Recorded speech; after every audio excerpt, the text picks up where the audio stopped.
Murasaki Shikibu. She's credited for writing the very first novel around 900 years before the first Western novel was made. That's so cool! Oh my god! Right? She was the first independent woman who needs no man, basically. Right? Exactly. Yeah, oh my god. No kozukai to give to your旦那san. The mom, with the help of her sister, chopped her head off and took it home with them. Yeah. Yeah, dude. Yeah. こんにちは、全人類と友達になるとこ僕がミスター富士です。そしてバインです。ノポール。ノポールあるんです。今日のテーマはプリン。日本の歴史を変えた女性たち。Whoa!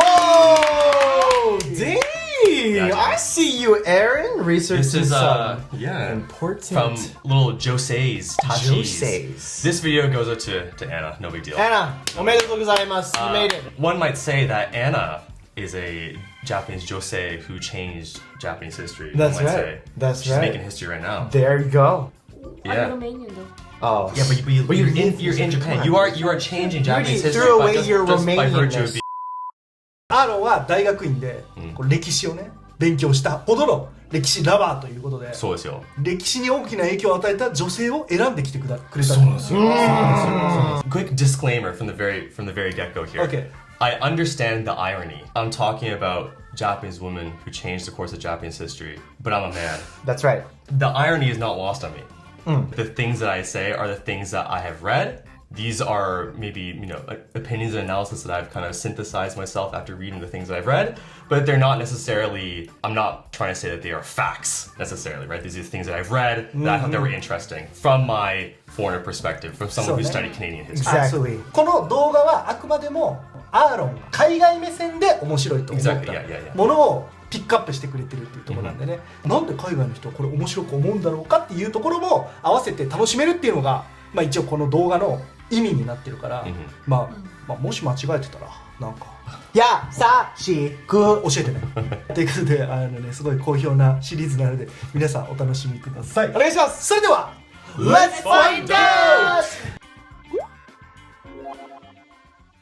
1人目ババン Murasaki Shikibu-san. Oh! Murasaki Shikibu-san. She's credited for writing the very first novel around 900 years before the first Western novel was made, which I think is the reason why, as from like a Western perspective, is like the reason why we think it's so interesting, this person. Yeah. She was a court lady during the Heian Jidai. Murasaki Shikibu, that name is like her pen name, right? That's what she became to be known as after she became, famous, or how historians kind of see her now. But like Bruno Mars, but his real name is not actually Bruno Mars. Yeah, exactly. Yeah, pretty much. Yeah. This individual is the author of The Tale of Genji. That's so cool. Which is considered to be the world's history's first true novel. That's so cool! Oh my god! Because if we think about like when The Tale of Genji first appeared, which is like around like 900, 1000, 1100 AD, that time period, most things that were written were like, religious myths, folk tales,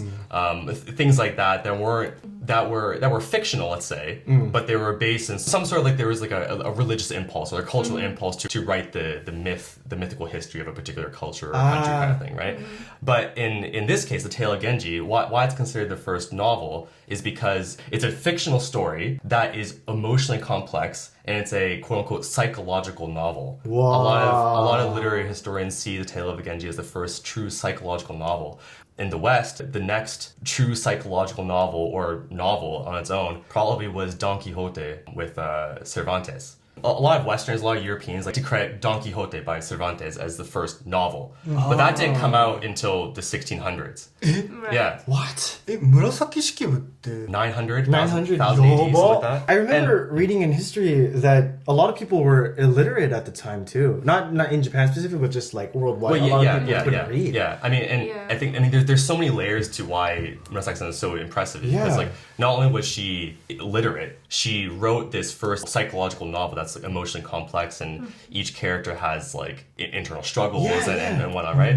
But she was a woman, and I think what a lot of literary historians like to point out about The Tale of Genji is that it kind of puts it's like a window into Heian aristocratic life. And so it shows readers that, it's a reflection of what Murasaki-san was kind of seeing and witnessing and experiencing as a Heian aristocrat herself. That's so crazy. And so the literacy rates around the world at that time were probably pretty low, right? Yeah. But, Murasaki-san, like, she wasn't just literate, but she was very highly skilled and wrote this very, really, like, enriching and complex story. The very first novel, a lot of people say. And so I think this kind of changes our perception of literary history on a global scale, right? Because like as Westerners, we assume that a lot of our literary traditions, especially in North America, come from Europe. Yeah. And the very first novel, let's say, from Europe is Cervantes, which is Don Quixote, which came in 1600s. 600 years before Don Quixote came out, you really had to change your worldview. Yeah, right? that's true. Yeah. That's true. Were there any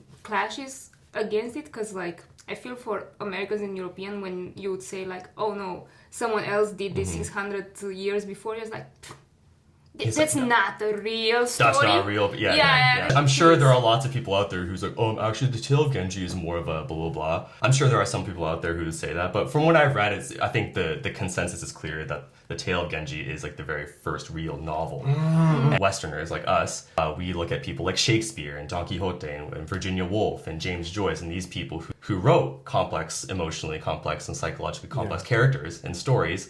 But you have Murasaki-san over here doing that like 900 years before Virginia Woolf and James Joyce was doing it. Like, come on, dude. Like she was a visionary because before Totally, genres even existed, she just created like this kind of book, and then it was made into its subsection later. But wow. 当時文章って漢字使われてたらしいよね。 What? で女性がひらがなを使う。だからひらがなで、いやまあそれは女性のものでしょみたいな感じだったんだけど、紫式部さんがひらがなを使って物語を広めたみたいな感じで。Because Murasaki-san like popularized hiragana, she made it accessible. Like the story and the contents of it were really relatable to readers, right? Because it told a story of someone actually having emotions. What? Instead of like mythic tales of like heroes and gods and stuff like that who have these like, I mean, I think people who read Greek mythology would disagree otherwise, but I think for the most part, my sense is that a lot of these like mythic tales show the characters in these stories as like kind of one-dimensional creatures kind of thing, right? Like they are the god of destruction or whatever, right? Or like they're the god of love or whatever, right? And they kind of do like one thing. One final point I'll make about Murasaki-san is that I guess the running theme for this video is like how Japanese women in history have changed the course of Japanese history, right? Yeah. But I think the ways in which they did change Japanese history, it doesn't look or feel the same as women's history in the West, which feels very confrontational and it feels very politically driven, let's say. That's right. And women's suffrage. Exactly. I mean, that all that women's history in the West, especially, has like this like political valence to it, where like they're looking at a system at large that needs to be changed from the outside, kind of thing, or needs to be toppled down to rebuild to be more equitable or whatever, right?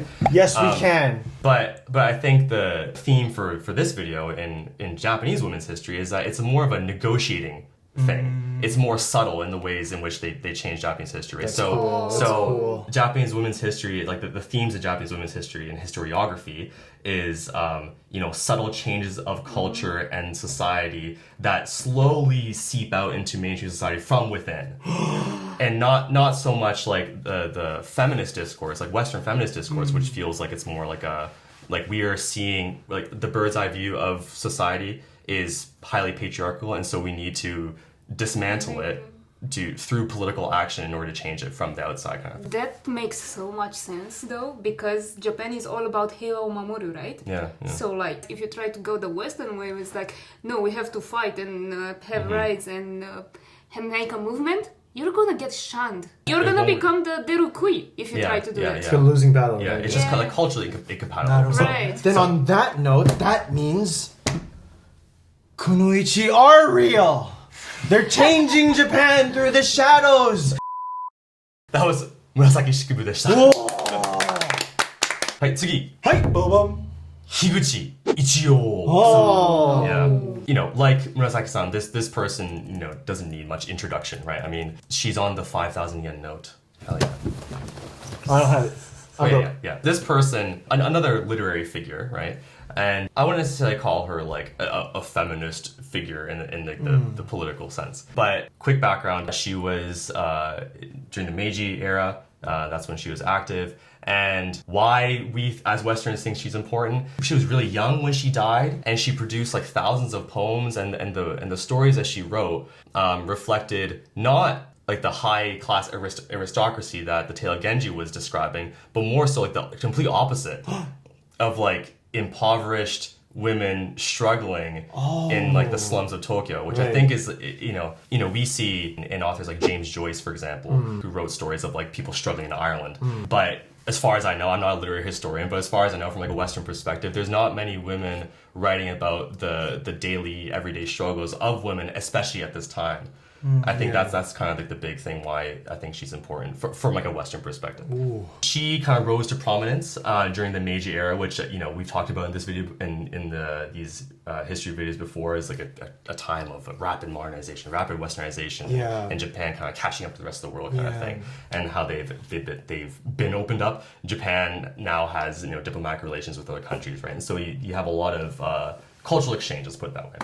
And so Higuchi-san, so she was born technically into a samurai family. I think her father was granted samurai status like right before the caste system was like dismantled. And so I think that this is what makes her her personality or character kind of interesting in the sense that she does kind of have like a part of her is like high class, let's say, right? Because she has this kind of samurai background, but that was taken away from her pretty quickly. Right. And then her father died when she was young, and then so her and her family, after her father died, they moved to an area near Yoshiwara. At the time, it was Yoshiwara, そうなんですね。遊女とかがね、たくさんいらっしゃる。Right. And, it was a red light district, a prostitution area, right? And so I think Higuchi-san, like seeing this on a daily basis, kind of inspired her to write the stories of these people. It's a complete contrast to what Murasaki-san was writing, 800 years ago, of like, because if you imagine the Tale of Genji is like these like imagine like Pride and Prejudice kind of thing, like these like high class like aristocratic people kind of walking around like ho ho ho ho kind of thing. That's the vibe I get at least, right? Sipping wine or sake.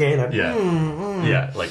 Oh, do you see the notes on this sake? Yeah. Let's think about philosophy and things that only concern us, the upper class. That's the vibe I get from the Tale of Genji. But then if you look at Higuchi's work, a lot of the stories that she wrote and the poems that she wrote were like pretty raw, vulnerable, pretty like descriptive accounts of like women struggling in these like impoverished areas, especially at a time when like Japan was changing so quickly, right? And because things were changing so quickly, like the women's place in society was also kind of being upended, right? Because if you imagine like 200 or however many years of isolation, you pretty well standardize people's role in society, right? But when all of a sudden like your national worldview is completely upended because of globalization or like industrialization and introduction to the modern world, like your place in society is going to be questioned, right? You don't really know where you fit in anymore, I guess, is kind of what she was trying to get to the heart at, is my sense of her work. Dang. 樋口さんが書いてる本の竹比べって多分一番有名な本があって、でそれも吉原が確か舞台になってる、その遊郭、自分の境遇をベースにして本も書かれてて、でそのなんか竹比べっていうのも身分が違う人の恋愛なんだって。身分が違うからその若い時にこう仲良くなっても成長するにつれて別れていかないといけないみたいなのを、ただ恋愛っていうよりはこの社会構造みたいなのも含めて書いてるよね。Yeah. Dang, her dad used a sword and she used the pen. Dude, oh my gosh, she's Pen is mightier than the sword, guys. Yeah. It's real. One might be able to make the argument. I'm not saying that you should or it is correct, but one might be able to make the argument that Higuchi's stories were one of the first instances of intersectionality, if you're familiar with the term. What do you mean by that? So I guess the whole point of intersectionality is that is how someone's experience can change based on what social group they belong to. Okay. So for example, if you're a rich Japanese person and if you're a man, your experience is defined by the attributes that are kind of attached to you, right? Rich, male, Japanese, right? In Murasaki-san's case, Tale of Genji, she was describing rich, aristocratic, I guess, women, perhaps, right? But I think in Higuchi's case, she was describing women, poor, and marginalized. Dang. Marginalized in the sense that like you weren't just a regular poor working woman. Right. You were a poor sex worker. Yes. And a woman, right? In Japan during Meiji Japan, right? So there's so many moving parts to Higuchi's like world building, if you want to call it that I think is striking from like a Western perspective. I think It's amazing that she saw the need to write about this, right? Yeah. So I'm pretty sure that it was probably one of the first of its kind to exist where people actually talked about the struggles of the lower class. Yeah, and during like early Meiji, right, you don't really hear about the stories that come up from women who are going through that because in that situation, a lot of people think that it's kind of crude to write about something as like something as almost vulgar in some vulgar sense, right? in some sense, right? So Yeah. then for her to have the confidence, she really had the spirit of a samurai. Yeah, dude, she Yeah, had that dude. samurai spirit inside It's the still whole time. there. I also feel like even though it's like a marginalized group, the red light district, it's a very interesting cultural thing to read about from a Western perspective because the way Japanese treat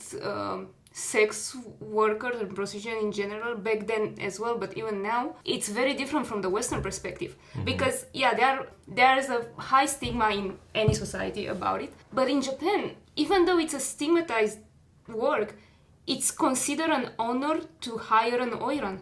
You have the oiran dochu that everyone is kind of look up to. It's like very beautiful and everything, right? So there is the kind of discrepancy, this kind of like dichotomy with sex work that exists in Japan that doesn't really exist in other cultures. Yeah. So I mean, and that's another layer to this too, right? Why I think she's an interesting person to look at from like a Western perspective. Yeah. And I think just to cap it off, she died really young. I think she was like 25 or something like that when she died.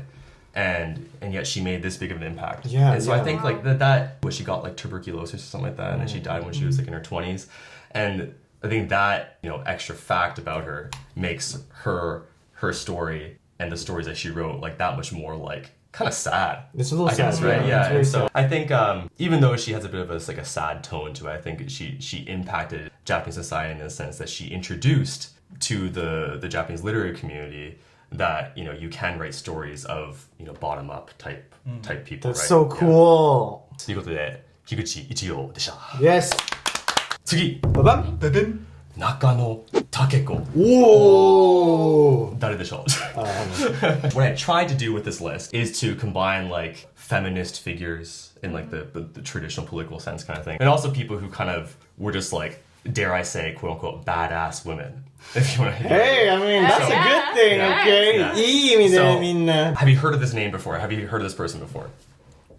Dude, she was a fighter, bro. Bro. She's In a what warrior. way? She was a warrior, bro. She's a warrior. She was active during the Bakumatsu period, so the era of transition between Tokugawa and Meiji. So the fall of the Tokugawa regime and the emergence of the Meiji Restoration, basically.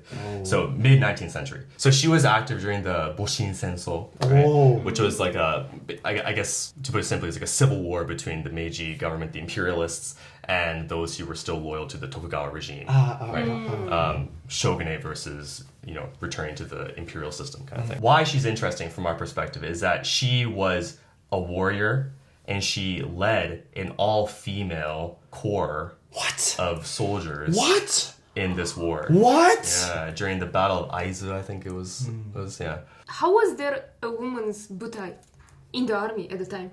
Okay, well, I mean, the thing about her situation is it wasn't like official. It was retroactively like the title of this group that she led, the Joshitai, was like that title was added retroactively after everything happened. Yeah. But she tried to be a regular soldier in the army or whatever she was involved in. But you know, fighters were usually reserved for men. But she found a way to lead a bunch of other women around her to fight for the cause that her side believed in. She's a good example of leading a corps of, or a group of fighters, female fighters who all use the Naginata, no way! イメージこんな感じ Yeah. Dude! And so I think why this is interesting is because like I think when we think of female fighters, the first person we think of is like Joan of Arc. Joan of Arc, yeah. Right? Yeah. But, you know, I feel like Joan of Arc is talked about endlessly and, you know, how she's like a feminist hero in some way. But I think in this case, especially in Japan, where being a samurai, especially from like a Western perspective, is so, the definition of samurai is so like katai. Like it's like male, you have to have a gruff voice, and you have +5 decks. That's right. Yeah. You Immediately speak from the birth. diaphragm. Yeah, exactly. Yeah, but Nakano-san, she was born into a samurai family, and when war broke out, she volunteered, and then she led these people, including her mom and her sister, to fight in this battle of Aizu. I think. Are you serious? Yeah, That's yeah. insane. Yeah, and so I think why this is pretty interesting is because like all war is like political in some sense, right? But this. The Boshin Senso was like that was like a civil war between the imperialists, like the changing into the Meiji period, and then the end of the Tokugawa regime, right? Like these battles are pretty significant, right? And she was, as far as I understand, she was on the side of the Tokugawa regime, and she was fighting against the imperialists, and so she had like a very, very strong political consciousness. Which I think, that's true. which again also kind of upends our idea that like, especially Asian history, especially Asian women's history, especially current stereotypes about Asian women now, especially Japanese women, how there's like there's like these stereotypes of like being submissive and being nice and being feeble, whatever, right? But then you have people like Nakano-san who's literally going into battle, leading a group of women to fight against the imperialists. Like, how intense is that? Bro, they didn't even need a yes we can movement. Just participate in war. It's like, okay, you can. You can. Yeah, we get it. Holy crap. Japanese doing the actions speak louder than words. That's right. Yeah. Exactly. And so women fighters in history, like the stuff that's written, that historians have wrote about the past, women fighters don't usually appear until the emergence of feminist thought and feminist theory from the 60s and 70s onwards, right? And so I think it would be cool to see more discussion of people like this who were just kind of like, there was no real like the intellectual foundation for her reason or justification for going to war wasn't necessarily like for women. It seems like it was like she just believed in the shogunate system. She didn't believe in the imperial system, and so she just kind of wanted to fight against it, is what I read. And so that's pretty cool. I think it's quite a bit different than like a lot of the other themes that we see around women who are fighting in wars. Yeah. It's really cool because like, in a war-driven status quo, for lack of a better term, you have to be ready to fight like at any given moment, right? And it's cool that she realized this and like she wanted to go like, okay, we can't just stand around here doing nothing, even though we don't have any kenri to wield a samurai like sword, right? So they didn't have the right. But then to wield a naginata with other women who agreed to fight for your cause, including your mom and sister, right, bro. And it wasn't just like 3 or 4 fighters. It was like, I don't know, there's a list I saw. It was like a pretty significant list of women who were fighting alongside her. And so I'll end my discussion about Nakano-san with this. She was shot by the Imperial Army with a rifle round. Okay. And she was killed in battle at the age of like 21 or something Jesus like that. Christ. And either while she was dying or before she was shot or whatever, she didn't want to get her body taken by the enemy, right? And so she told her mom and sister, if I get shot, cut off my head and take it home with you, because I don't want the enemy to take, my body, right? And they did. The mom, with the help of her sister, chopped her head off and took it home with them. Yeah. Yeah, dude. Yeah. Hey, 次の動画でまたお会いしましょう。Bye bye. Bro, what? Yeah, dude. And you're telling me is there a movie on this? Is there a movie? Yeah, I want to watch this right now. I want to watch like all the movies about this, because that's the most metal intense. thing That's I've crazy, heard right? all Yeah. year, bro. Right? Mom, Yeah. I'm shot. Cut off my head. Yeah, like you especially in like in American feminist history, you see a lot of like protesters or people like Rosa Parks who did non-violent actions to stand up to like the system or whatever, right? But Nakano-san was like, cut off my head, don't let them take my body away from me or whatever, right? And like her family was totally committed to this cause, and they're like, yeah, dude, we got you, I'll cut your head off, man. That's insane. That's crazy. Is love. That is family love at its core. My daughter's dying wish is to have her body not be taken by the enemy and to put justice onto her soul. I need to cut her head off. Dang. Could you imagine? Samurai family, that's it. Yup. 彼女が戦場で掲げてた和歌があって「もののふの高き心に比べれば数にもいらぬ我が身ながらも」っていうのがあって、これどういうことかっていうと、武士の強い心に比べたら取るに足らない好みだけれどって、要は自分が女性であっても武士としての誇りを持つって。Yes!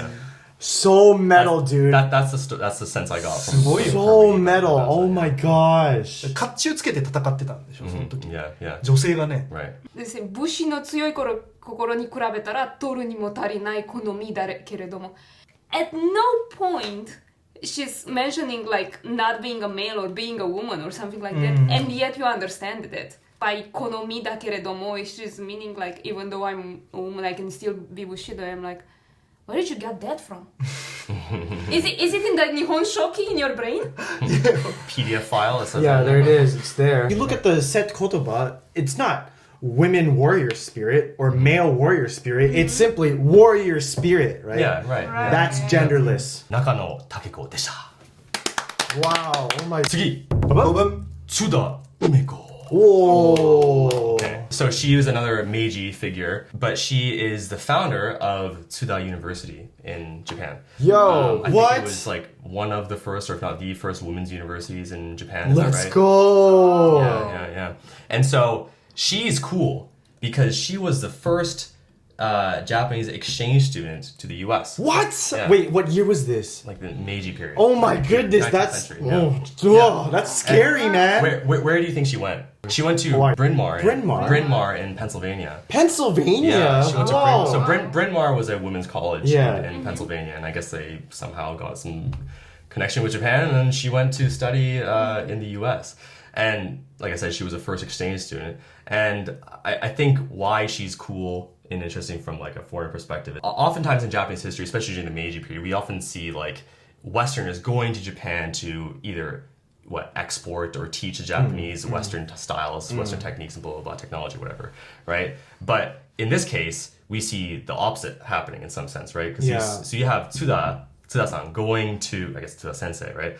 Going to the U.S. to study in the U.S. and then bringing back the ideas that she learned as a Japanese person who studied abroad, and then applying the things that she learned to the Japanese context, right? And so I think you can make an argument that a lot of the times when Westerners brought ideas from the West into Japan kind of had to meet the things that were being imported. I guess, Right, yeah. To a degree, right?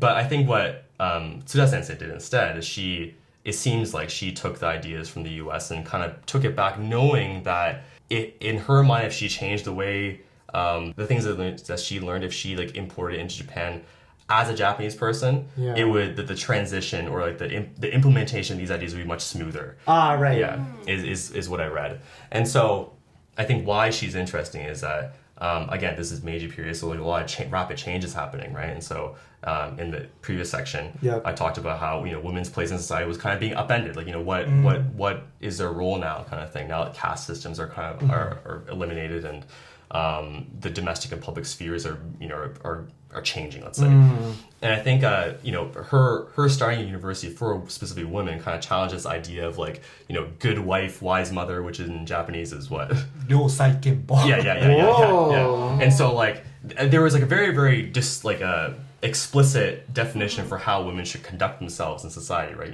Be a good wife, but also a wise mother, right? Yeah. So like their functions were very rigid, right? Like they had to exist within the domestic sphere kind of thing, right? But with Tsuda Sensei and Tsuda University, she gave an opportunity for Japanese women to be educated, right?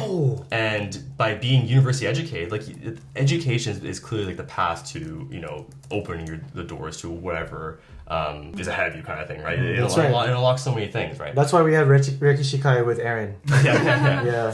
Because he was Daigaku in, not Daigaku out. Yeah, exactly. Around what time was this happening? Meiji. You said she went to a college in the US, which is also a women's college.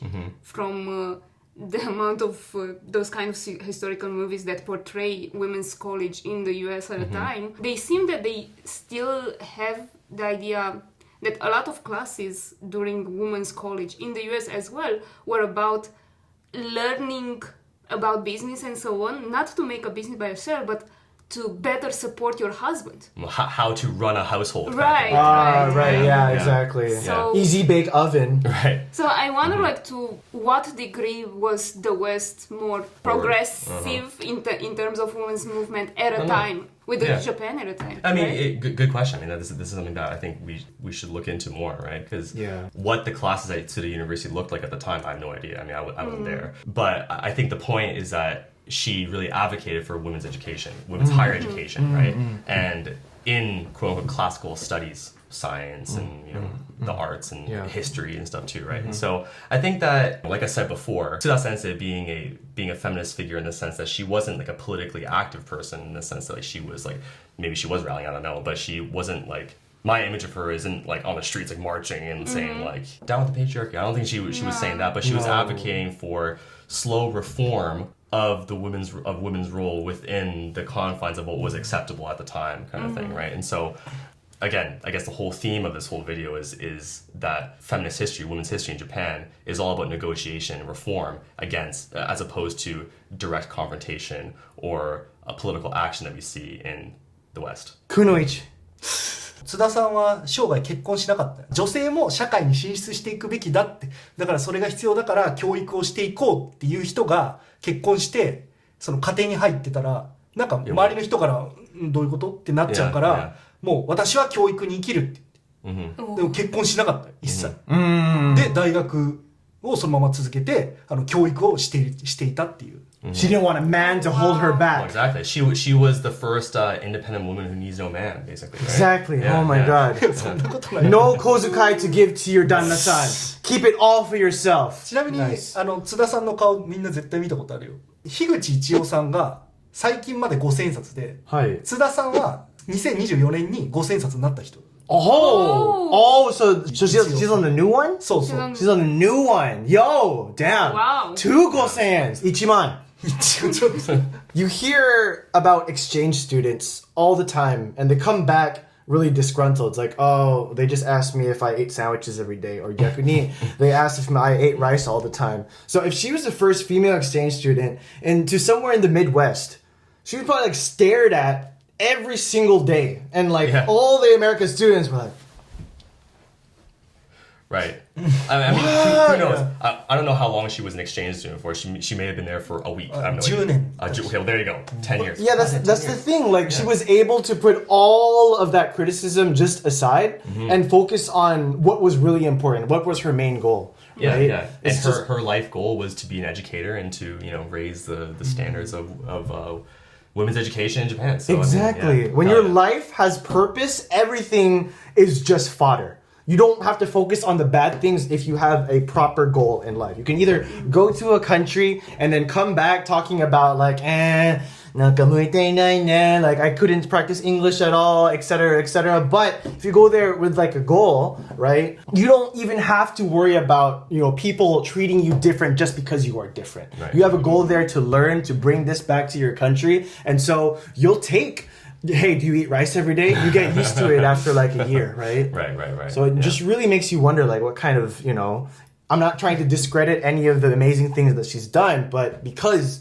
we are here in Japan as Gaikokujin, and she was in America as a Nihonjin, like, dude, I wish I could, like, pick her brain in that moment. Yeah. でもなんかそう考えてみるとさ、日本って新しいことをしようとしたら、和をこう乱すっていうことに見られちゃうから、結構パワーがいることだと思うんだけど、100年以上前に良妻賢母って言われてた女性がこれをやるっていうのはすごいことだと思うし、ただそれもしかしてアメリカにいたから学んだ。I think that's like the, one might be able to make the argument that like that's kind of like the merit of our channel, right? In some sense, right? That people can like watch these videos and see like what we think about things and be like, okay, that's like if I can't necessarily go overseas to study, at least I can listen to what these idiots talk about Japan. はい、ということで津田梅子さんでした。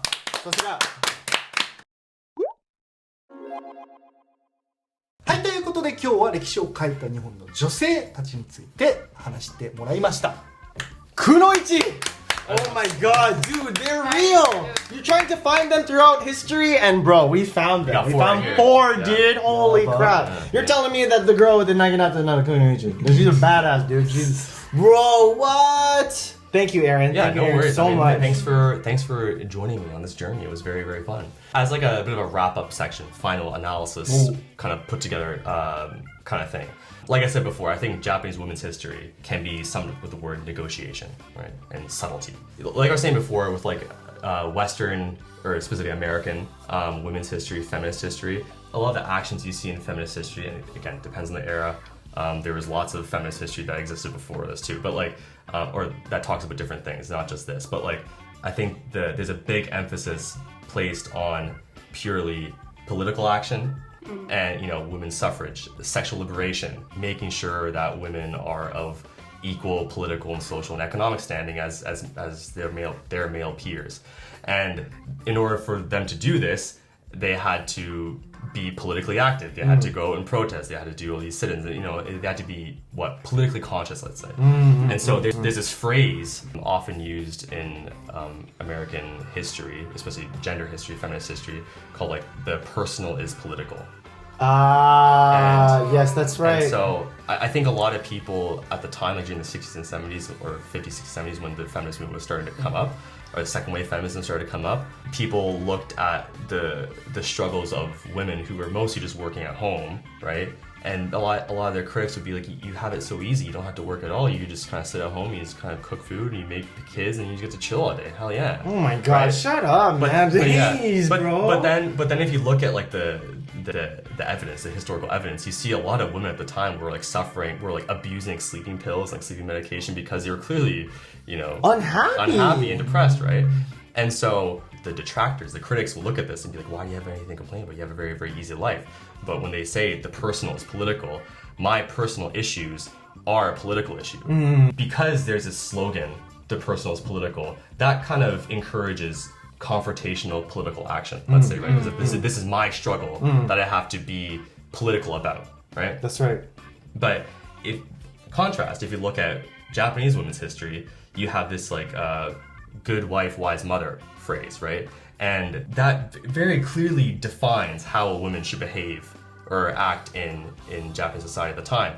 And it's within these traditional structures that women throughout Japanese history kind of like slowly reform things, kind of bend things and change things in order for the culture outside to be effective what they're doing on the inside.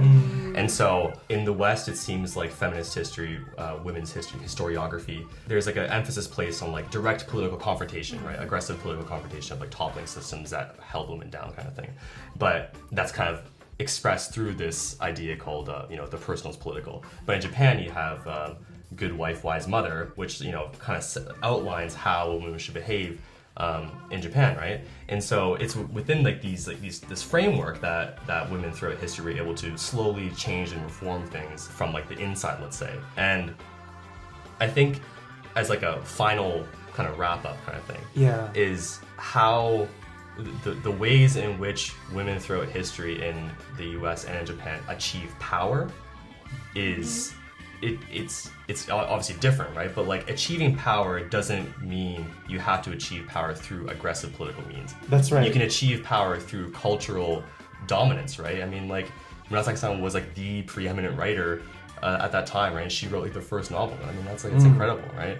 And then you have educators like Tsuda Sensei, who was helping uplift women throughout women's education, right? It's like they're not like being overtly outright political, but they're still achieving power in some sense. They're still achieving some sort of agency over themselves, right? Which I think is a bit of a contrast to what we see in American women's history. That's right. History / historiography. I want to make that clear. Historiography. Yeah. はい。はい、お疲れ様でした。お疲れ様でした。勉強になりました。ありがとうございます。That was so cool, man. 他にアーロンに話してもらいたい、海外視点から見てもらいたい日本の歴史とか、海外の歴史とあってもいいのでコメント欄まで、ご要望いただければと思います。他に僕らに話してほしいトピックがあればコメント欄までそちらもよろしくお願いします。それでは次の動画でまたお会いしましょう。バイバイ。